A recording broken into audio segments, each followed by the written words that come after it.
పరిష్కారం అవుతాయి.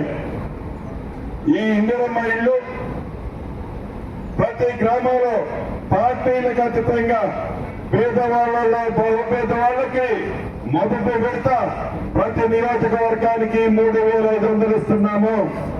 విడతల వారిగా ఈ రాబోయే 4 సంవత్సరాల్లో ఇంకా 3 విడతలు ఇస్తాము.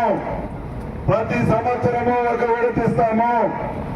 పేదవాళ్లలో పేదవాళ్ళందరికీ ఈ 4 విడతల్లో మనము కట్టాలనుకునే 20 లక్షల ఇళ్లలో రాష్ట్ర వ్యాప్తంగా ప్రతి ఊళ్ళో కావలసినంత మందికి అర్హులైన వాళ్ళకి ఈ కార్యక్రమం ద్వారా 5 లక్షల రూపాయలతో ఇందిరమ్మ ఇల్లు ఉంటుంది అని కూడా మనస్ఫూర్తిగా ఈ వేదిక ద్వారా తెలియజేస్తున్నాను.